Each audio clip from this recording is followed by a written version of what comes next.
Hi, it's me again with Corel Tips and Tricks. Earlier today, I made a couple of videos where I had to group things together and make a duplicate. So I had to select them all. I had to go Control G to group it, Control D to duplicate it, and then I had them grouped together. So that was like hitting 4 keys.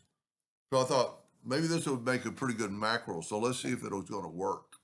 So let me go back to where we have the 15 objects. And I'm going to go to Tools, Scripts, and start recording. I'm going to call it GD for group and duplicate. I'm going to select them all. I'm going to go Control G to group, Control D to duplicate, and then I'm going to go to Tools, Scripts, and stop recording. So now you can see I have duplicates in that group.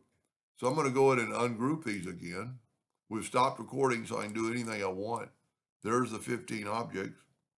So now I'm going to go to Tools or Scripts, and yours might say Macros, but then I'm going to go to Scripts. It will always go underneath Global Macros, Recorded Macros, and there it is. So now I'm going to select them all, and I'm going to double click on my macro. And what that did, that grouped them together and made a duplicate.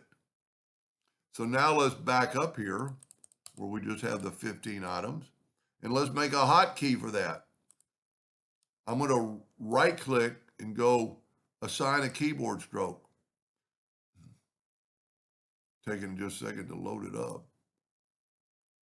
And there's the macro right there. I'm going to type in alternate D, which it's not assigned anything, and then put assign, and then say OK. Now I don't need this window open anymore. We have the 15 items. I'm going to alternate D, and not only did it group them together, it made a duplicate of them. And this would be, now I got to test it out to make sure it's going to work on other objects. So let's just delete all these. Make this thing like 3 inches. Let's make our nudge factor 3 inches. I always like to test them.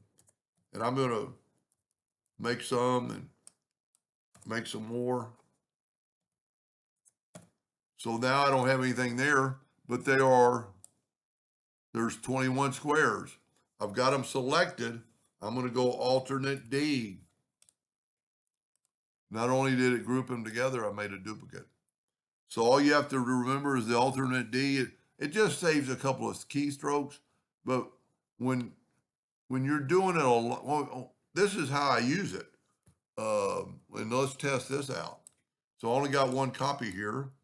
I'm going to alternate G, or no, I called it alternate D, and I'm going to nudge it down, and then I'm going to grab these and alternate D, or D, and look at that. So I didn't have to just keep doing it over and over and over. I could keep selecting what I wanted. I think I will use that very much, and hopefully it'll help you, or at least you'll give you an idea how to make a macro. Hope that helped. Thank you for watching.